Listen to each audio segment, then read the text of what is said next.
मतलब जो है ना, जो महिषी है, महिषी जो भैंस होती है, उन्होंने इसको मतलब रस्सी से बांधा हुआ है। और जब पीछे मुड़कर देखता है तो शिव जी भगवान जी इसको छुड़ा लेते हैं।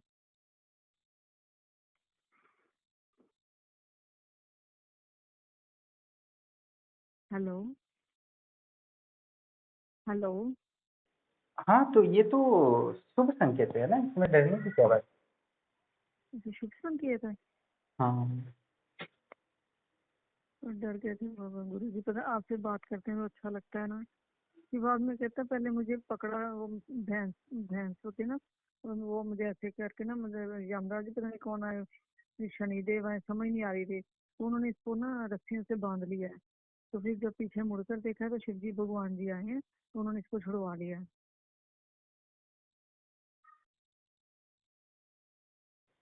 नहीं, इसमें कोई संशय नहीं है, आपके बेटे ने बहुत अच्छे से जॉब किया है। और माँ की कृपा है, इसलिए तो उनको अच्छी जॉब भी मिली है। अच्छा स्किल भी डेवलपमेंट हो रहे हैं, अनुभव मिल रहे हैं। तो आगे जाके नए अच्छा। रास्ते भी खुलेंगे। और जो बीमारियां वगैरह वो भी ये ठीक हुई है। तो अभी और हाँ। उनकी जो आयु बढ़ चुकी है, यही संकेत है। हाँ जी। आयु बढ़ चुकी है आपके बेटे की। ठीक है। गुरु जी, तो अच्छा इसमें संकेत है खुशी कि की बुरा बात। संकेत है? ये जो सपना है, ये अच्छा संकेत है कि बुरा अच्छा संकेत है? संकेत है, स्वयं महादेव रक्षा कर रहे हैं। अच्छा, ठीक है गुरु जी। हाँ, तो इसमें कोई ठीक है। संशय नहीं। उमापति महादेव रक्षा कर रहे हैं, तो ये आपके लिए बहुत ही शुभ संकेत है। और ठीक है गुरु जी। आप हर समय प्रार्थना भी करते रहे ना, मेरे बेटे की आयु लंबी होने की। तो हाँ जी आपने गुरु जी, जैसे वो तो देखो मांगा है माँ है, वैसे। माँ है। माँ के हम्म, तो हर समय निकलता है बच्चों के लिए ना, हर समय। हाँ, तो माँ बस दिन वही रात है। सोते जागते हैं। तो आप जैसे मांगोगे, देवी देवता वही चीजें देती है जो मांगते हो आप। ठीक है। जीवन में सत्य ठीक है यही गुरु होता जी। है ना, कि आपको जो चाहिए वो मिल जाए। हाँ जी, ये अच्छा संकेत है जो सपना ये वाला। बहुत अच्छा संकेत है, बहुत मतलब बहुत ही ठीक। बढ़िया संकेत है। इसमें कोई ठीक है संकेत। गुरु जी। आप परेशान न हो रही हो, ठीक। ये तो बहुत बड़ी संकेत, अच्छी बात ठीक है गुरु जी। है। ठीक ठीक। है? इसमें कोई धन्यवाद, संकेत। धन्यवाद, हाँ हाँ। धन्यवाद। तो आप बस जैसे जब करे हो करते रहो, आपकी और मनोकामनाएं। प्रणाम दोस्तों, जैसे कि आप ऑडियो सुन रहे थे। और अ, इन माताजी को यही दिक्कत मतलब महसूस होती थी, या डर बना रहता था कि वो अपने पुत्र से बहुत ज़्यादा प्रेम करती हैं। तो उसे आयु के लेकर बहुत चिंता रहती है। कहीं ना कहीं हर माँ को कोई ना कोई एक चिंता रहती है बच्चे के प्रति, कि कोई वो असफल ना हो जाए या कुछ बीमार ना हो जाए। तो ऐसे ही कभी हो जाता है किसी माँ को, अपने बेटे के प्रति ज़्यादा लगाव तो होता है हर माँ को, इसमें कोई संशय नहीं। पर इनको अपने अ, वो घर की मृत्यु हुई थी, उस वजह से उनके मन बुद्धि में थोड़ा सा डर बैठा है कि मेरे बेटे की आयु की है। वो बार बार पूछते भी थे कि मेरे आयु कितनी है मेरे बेटे की, या उनको ये तकलीफ भी थी। तो वो देवी देवताओं से यही मानती थी कि मेरे बेटे की आयु लंबी हो जाए, स्वास्थ्य हो जाए। थोड़ी बहुत बीमार भी था, तो वो भी शक्तियों ने ठीक कर दिया, इसमें कोई संशय नहीं। और उन्होंने जब किया है वो उसी का फल है। और देवी देवताएं आपकी जो चिंता होती हैं, या आपको किसी बात का डर होता है, उसी के संबंध में आपको सपनों में मार्गदर्शन देती है, जिससे आप जीवन में व्यर्थ के चिंताओं से मुक्त हो जाए। इसमें कोई संशय नहीं। कितनी बार लोग जो जो चिंता करते रहते, शक्तियाँ वही चिंताओं को बोलते हैं, या तो समझदार है तो डायरेक्ट बोलते तुम्हें चिंता करने की जरूरत नहीं। तो कोई भावनाओं से ज़्यादा जुड़े होते तो उनको सपनों के माध्यम से मार्गदर्शन करते हैं कि चिंता करने की जरूरत नहीं, और तुम्हारी मनोकामना पूर्ण हुई। आप जो मनोकामना मांग रहे हो देवी देवताओं से, वो आपको वही देती है, इसमें कोई संशय नहीं। आपको जब वो मनोकामना एक्सेप्ट कर लेते हैं, तो आपको सपनों के माध्यम से आपको जानकारी भी देती है कि आपकी मैंने स्वीकार कर लिया है आपकी मनोकामना इच्छाओं को, और मैं तुरंत ही पूर्ण कर रहा हूँ। और वो आपके पूर्ण भी हो जाते हैं। बहुत सारी शक्तियाँ सपनों में आती है, हाँ तुम्हारा ये काम है, मैं 1 हफ्ते में कर रहा हूँ, तुम चिंता मत करो। ज़्यादा कोई परेशान होता है तो शक्तियाँ डायरेक्ट आके बोलती हैं। और किसी को सपनों के माध्यम से अलग अलग तरीके से मार्गदर्शन करती है, जो जैसा भावना रखता है, इसमें कोई संशय नहीं। और हमारी मानवता के लिए एक वरदान होता है देवी देवताओं को प्रसन्न करके हमें जो चाहिए वो माँगने का सौभाग्य होता है, वो भारत जैसे महान देश में ही संभव है, इसमें कोई संशय नहीं। मैंने कितने ही लोगों के जीवन के बीमारियों को नष्ट करके उनके शरीर को एकदम बलवान, सुंदर और बुद्धिमान बनाया। तो हमें निरंतर ये प्रयास करना ज़रूरी है कि हमारा शरीर बलवान रहे, बुद्धिमान रहे हमेशा और अपना विवेक ना खोए। साथ ही हमारा सौंदर्यता को भी बढ़ाना बहुत ही महत्वपूर्ण होता है। जितना बल महत्वपूर्ण है उतना सौंदर्य और बुद्धिमान होना भी उतना ही ज़रूरी है समाज में। उसीलिए मान सम्मान और बाकी चीज़ें बहुत महत्वपूर्ण रहती है। बलवान, शारीरिक रूप से बुद्धिमान और आरोग्यवान होना। तो हम शक्तियों से ये चीज़ें मांगते हैं तो निश्चित ही वो देते हैं। क्योंकि आप देखो कितना भी मेहनत कर लो तो रोटी सब्जी कमा सकते हो, पर पचाने की क्षमता होती है वो तो भगवान या देवी देवता ही दे सकते हैं ना। उसको खुद हम पचा नहीं सकते, वो क्षमता आपको विकसित खुद नहीं कर सकते। कितना बार भी प्रयास कर लो, पर जितनी ही गोलियां खाते तो भी कोई रिजल्ट नहीं आता। पर देवी देवताओं की सहायता से बहुत ही तुरंत वो क्षमता प्राप्त होती है और हमारा शरीर बलवान हो सकता है या बीमारियों से रहित हो सकता है, इसमें कोई संशय नहीं। और हमारे शास्त्रों में या हमारे ऋषि मुनियों का यही सिद्धांत रहा है कि माँ बाप ने आपको 100 साल का उम्र दी है, तो आप देवी देवताओं और भगवान की आराधना करके या उनको मंत्र ऊर्जा वगैरह नियमों का, योग और तंत्र का अवलंब करके अपनी आयु को 1000 या 500 साल करने की इच्छा रखनी चाहिए, इसमें कोई संशय नहीं है। आप इच्छा रखोगे तभी तो संभावनाएं बढ़ेंगे। अलग अलग रास्ते, मैं नहीं बोलता कि यूं ये आसान होगा, कठिनाइयां हर चीज में आती है, पर हमारी उम्र 500 या 1000 होनी चाहिए, ऐसी इच्छा रखनी चाहिए और इसके लिए हमें उतना मंत्र साधना या ये करना चाहिए। क्योंकि आप धन कमा रहे हो तो वो अपने स्वास्थ्य के लिए, अपने अस्तित्व के लिए ही कमा रहे हो ना, तो कुछ समय कुछ साधना में खर्च करोगे। साधना में लगता भी कितना है, एक व्यक्ति जितना खाना खाता है वो उतना ही तो साधना का खर्चा होता है, इसमें कोई संशय नहीं। हर दिन उतना खर्चा करते हो यज्ञ में, इसमें निश्चित ही आपकी आयु बढ़ सकती है। और जितनी जिन्होंने प्रार्थना की है, जो उम्रदराज होते हैं उन्होंने भी यज्ञ वगैरह कराया है, जिनके उनकी आयु बढ़ी है, इसमें कोई संशय नहीं है। जो अपने माता पिता से बहुत प्यार करते वो भी निरंतर आश्रम से यज्ञ वगैरह कराते और निश्चित रूप से उनकी आयु बढ़े हैं, इसमें कोई संशय नहीं है और उनका स्वास्थ्य में बहुत ही सकारात्मक बदलाव हुआ है। तो यज्ञ से बहुत कुछ होता है, क्योंकि मैं भी एक साइंस का स्टूडेंट हूँ, तो मैंने बहुत ही गहराई से इसको समझने और इसके एक्सपेरिमेंट करने की कोशिश की और लोगों को क्या अनुभव होते हैं क्या नहीं होते, मैंने सब अच्छे से लिखा था और मैंने खुद यहाँ पर भी यज्ञ के माध्यम से अपने शरीर को बहुत कुछ बदलाव किए थे, इसमें कोई संशय नहीं। और निश्चित ही मैंने उस बदलाव को महसूस किया है और इसका प्रमाण है कि यज्ञ हमें जो चाहिए वो दे सकता है। देवी देवताएं हमें जो चाहिए वो दिला सकते हैं, बस हमें सही तरीके से उससे मांगने की जरूरत है, मन में धैर्य रखने की जरूरत है। क्योंकि कोई भी कार्य कुछ टेक्निक या कुछ मर्यादाएं होती, कुछ नियम होते, उनका अनुसरण करने के पश्चात हमें उसका फल लाभ मिलता है, इसमें कोई संशय नहीं है।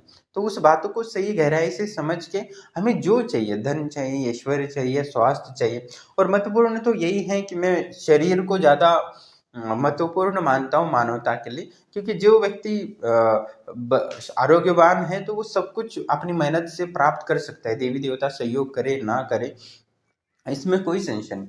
इसलिए निरंतर मैं देवी देवताओं से ये बहुत सारे लोगों को यही सलाह देता हूँ कि बल, बुद्धि और सौंदर्य प्राप्त करो, बाकी चीजें स्वयं ही तुम्हारे समाज या प्रकृति आपको दे देगी, इसमें कोई संशय नहीं उसके बल पे। और ये सब तभी संभव है, आप शरीर को एक अलग प्रक्रिया से गुजरना पड़ता है। उस नियम होते तंत्र साधना के, उन नियमों को पालन करोगे तो आप भी अपनी आयु को बढ़ा सकते हो, 200 साल तक भी जी सकते हो। अपनी इच्छाओं को और विस्तार देने की ज़रूरत है, अपनी ऊर्जाओं को और विस्तार देने की ज़रूरत है। माँ बाप ने आपको जितनी उम्र देनी थी, 100 साल या 80 साल 60 साल जो भी हो, उन्होंने दिया है, पर आपको देवी देवताओं की साधना करके अपनी आयु को लंबी करने की इच्छा रखनी चाहिए, इसमें कोई संशय नहीं। आपको उसमें लाभ होगा ही और निरंतर आपको समस्त बीमारियों को दूर करके सिर्फ आरोग्यता और एक प्रसन्नता अनुभव होता है। एक पूर्ण स्वास्थ्य होता है ना, तो भी एक व्यक्ति के मन, बुद्धि, आत्मा और शरीर में एक अलग सा ही आनंद और एक सुकून दौड़ता है, इसमें कोई संशय नहीं। जो व्यक्ति पूर्ण आरोग्य हो जाता है तो भी उसका स्वास्थ्य इतना आनंदमय हो जाता है, उसको कुछ मिले ना मिले फिर भी वो जीवन में सुख का अनुभव करता है। इसलिए हमें उस शरीर को बनाने की कोशिश करनी चाहिए, इसमें कोई संशय नहीं। हमारा जो शरीर है वो बहुत ही महत्वपूर्ण है, ये आपको आपने कभी कल्पना भी नहीं की। मैं कह सकता हूँ कि जैसे कि एक पूरे ब्रह्मांड में जितने पार्टिकल्स है वो एक लाइन में मनुष्य की जन्म में जन्म के लिए लाइन लगा दे, तो एक वे पार्टिकल का जन्म होके फिर दूसरा पार्टिकल का पूरा लाइन को फिर से उसका नंबर लगा ले उसने मनुष्य मृत्यु के पश्चात, तो उसके पश्चात फिर से उसका नंबर आता है ना आने के लिए। ये जो ब्रह्मांड में पार्टिकल है, एक एक मनुष्य की शरीर मिल जाए एक एक पार्टिकल को, तो वो फिर से लौट के आने के लिए कितने करोड़ों अरबों साल लगते, जो गिनती में ही नहीं कर सकते। इसलिए हमें प्रकृति ने एक महान संयोग से मनुष्य जन्म मिला है, तो हमें उसको आयु बढ़ाने के लिए प्रयास करना चाहिए। कितने ही साधु संतों ने दत्तात्रेय हो या गोरखनाथ हो, अपने सूक्ष्म शरीर का इतना विकास किया कि वो अभी भी हैं, अपने साधकों को, अपने भक्तों को मार्गदर्शन करते हैं, इसमें कोई संशय नहीं है। दत्तात्रेय कहते हैं कि वो दोपहर में महाराष्ट्र में होते हैं, वो रात को वो गिरनार पर्वत पे होते हैं। वो और कोल्हापुर नाम के एक महालक्ष्मी मंदिर है, वहाँ वो भिक्षा करते हैं दोपहर को। ये बहुत कुछ सारी चीजें हैं जो वहाँ की वो दिनचर्या का फॉलो करते हैं और अपने भक्तों को दर्शन जरूर देते हैं। और वो स्वयं शरीर धारण करके स्थूल वहाँ की भिक्षा लेते हैं, इसमें कोई संशय नहीं। और कितने लोगों ने उनका साक्षात्कार किया है, और हर दिन कोई ना कोई करता है, किसी को पता चलता है, किसी को नहीं पता चलता, किसी के सपनों को में ही पता चल जाता है। तो कोई लोग बोलता है ये तो अंधश्रद्धा है या वैसा ही भ्रम है। ऐसे बहुत सारी कहानियां, पर आज भी बहुत सारे जो गोरखनाथ से जुड़े तो उनको दर्शन मिलते हैं, उनको सिद्धियों के गुप्त सूत्र मिलते हैं, ध्यान के गुप्त सूत्र मिलते हैं, तंत्र के मंत्र मिलते हैं। तो इसमें कोई संशय नहीं कि जिन्होंने जिन्होंने अपनी सूक्ष्म शरीर को विकसित किया है वो महान बने।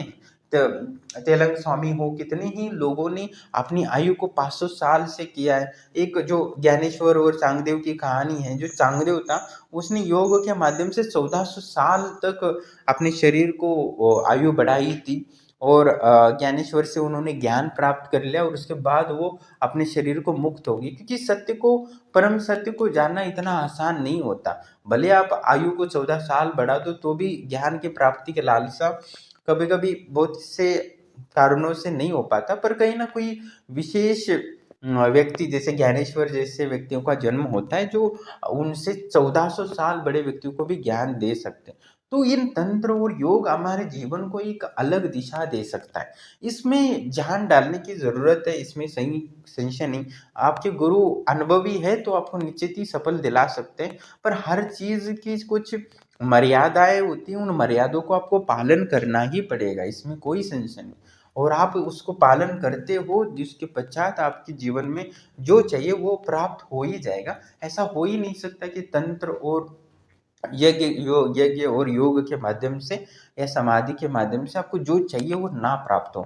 इसमें संशय नहीं। कितने ही साधु संतों ने प्रमाण दिए, हाल ही में 200-300 साल में उनकी कहानियां आप पढ़ोगे, जितनी कहानियां पढ़ोगे उतनी लगेगी यार कमी है। आप जब कोशिश करोगे उनको ढूंढने की कि कौन कौन से साधु संतों ने दिव्य आता की अनुभव की है, अपनी आयु को बढ़ाया है, कटे हुए आत्म तक को भी पुनर्निर्माण किया है सेल्स को, इसमें कोई संशय नहीं। ये एक बड़ा विज्ञान की खोज की जरूरत है, पर हमारे भारत देश में जो नेता हैं वगैरह कभी भी इस पे इतना करोड़ों अरबों रुपए का इन्वेस्टमेंट नहीं किया है जिससे इसको विज्ञान में परिवर्तित कर सके, इस विद्या को विज्ञान के तलातल पे लेके जाए, उस पे गहराई से रिसर्च कर सके और उसको प्रमाणित करके समाज को एक कोर्स के माध्यम से, जैसे आजकल कॉलेज चल रहे हैं वैसे इसको पढ़ाया जाए और मानवता के कल्याण के लिए उपयोग में किया जाए। इसे तो सिर्फ अंधश्रद्धा और ये कह के सब विद्याओं को नष्ट हो चुकी है, इसमें कोई संशय नहीं। कई विरले ही साधक है जो इन विद्याओं को जागरूक रखते हैं, इसमें कोई संशय नहीं। और उनको भी आगे बढ़ाने के लिए जो अच्छे साधकों की जरूरत होती है वो भी नहीं मिलते, तो विद्याओं का नष्ट होता है, इसमें कोई संशय नहीं। पर कहने का तात्पर्य यही है कि अपनी आयु को हम बढ़ा सकते हैं और बढ़ाना चाहिए, क्योंकि मानव जीवन का जो अस्तित्व होता है वो बहुत ही महत्वपूर्ण होता है, बहुत ही मूल्यवान होता है। और मनुष्य जन्म के लिए तो देवी देवताएं भी तरस जाते हैं, क्योंकि इससे जो फल की प्राप्ति होती है वो फल आपको कहीं भी प्राप्त नहीं हो सकता। यहाँ जो मौका होता है मनुष्य जन्म में, वो कभी नहीं हो सकता। आजकल देखो साधु संत बनना बहुत मुश्किल है, और उससे कुछ लाभ होने की संभावनाएं भी बहुत कम होती है।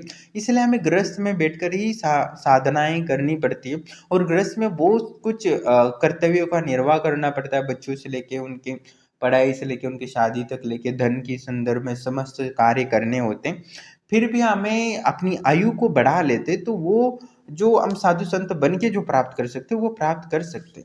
यानी बहुत सारे साधु को जो आश्रम से जुड़े उनको मैंने यही सलाह दी, आपको आश्रम से धन चाहिए था, आपको धन मिल गया, आपकी बीमारियां दूर हुई हैं, तो आप अपनी आयु को ही अभी 2 गुना बनाने की कोशिश करो, इसमें कोई संशय नहीं। मैं नहीं मानता कि आपको एक ही दिन में रिजल्ट आएगा, सपनों में देवी देवता आएंगे जैसे इनके सपने में आए थे महादेव की, उनको आयु बढ़ाने की संकेत देते। हो सकता है 2-3 साल लगे, 4 साल लगे, 20 साल भी लगे, हर व्यक्ति की अलग स्थिति होती है।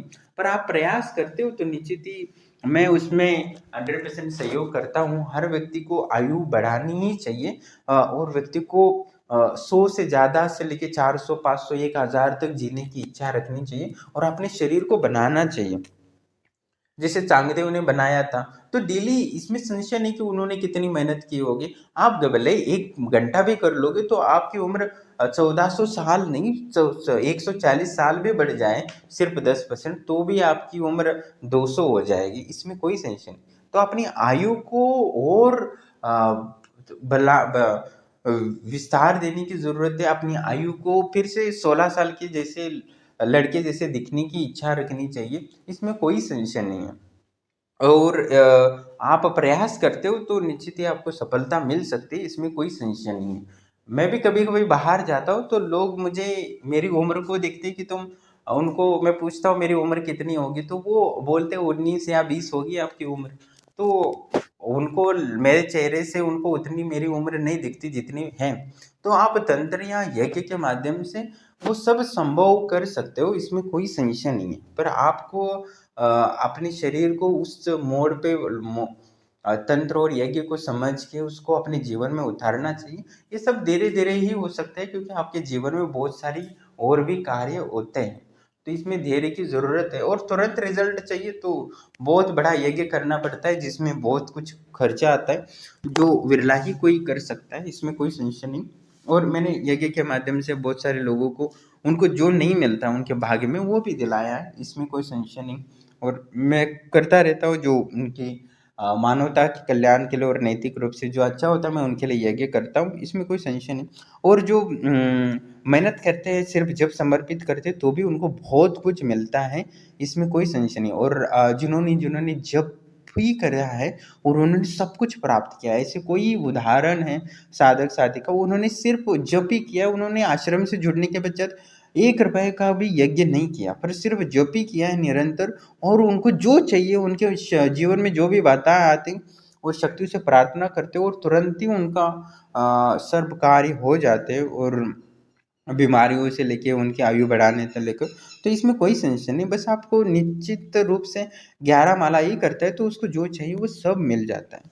तो हमें इस विद्याओं को आगे बढ़ने की ज़रूरत है, और घर घर तक अपने बच्चों तक इस विद्या का अ, देना जरूरी है, क्योंकि उनके जीवन के दुखों का नाश हो सके, उनका आत्मबल बढ़े, मनोबल बढ़े और बुद्धिमान बने, और वो समाज परिवार और ब्रह्मांड के लिए एक सही साधन बने, जिससे सबको लाभ हो जाए। क्योंकि हर व्यक्ति सब खेती भी नहीं कर सकता या बिजनेस भी नहीं कर सकता, हर व्यक्ति को समाज की ज़रूरत है, इसमें कोई संशय नहीं था। हर व्यक्ति को बुद्धिमान होने की ज़रूरत है। किसान बुद्धिमान होगा तो वो अपनी किसानी या जो पैदावार है वो अच्छा कर सकता है। बिजनेसमैन बुद्धिमान बन गया तो वो बिजनेस को सही ढंग से ले सकता है, और वास्तव में वो समाज के लिए अच्छा प्रोडक्ट्स और किसान अच्छे से उत्पाद कर सकता है जो मानवता की लिए बहुत ही ज़रूरी है, देश की उन्नति के लिए ज़रूरी है, पूरे दुनिया के लिए ज़रूरी है। तो ईमानदारी और सच्चाई, मेहनत से हम जो कार्य करते हैं आध्यात्मिक, भौतिक, वो पूरे समाज को लाभ देता है, इसमें कोई संशय नहीं। जो एक ईमानदार किसान होता है वो पूरे मानव जाति का सेवा ही करता है और उसका पुण्य का कोई क नहीं है। एक ईमानदार बिजनेसमैन होता है वो पूरी दुनिया को एक नई चीज़ें देता है, और जो ईमानदार व्यापारी होता है वो पूरी दुनिया को लाभ देता है, इसमें कोई संशय नहीं है। तो उसका पुण्य अलग होता है। हमारे जो कर्तव्य होते हैं वो ईमानदारी से करने से हमें बहुत कुछ लाभ होता है। देवी देवता ही उस कर्म को पुण्य में जोड़ते हैं।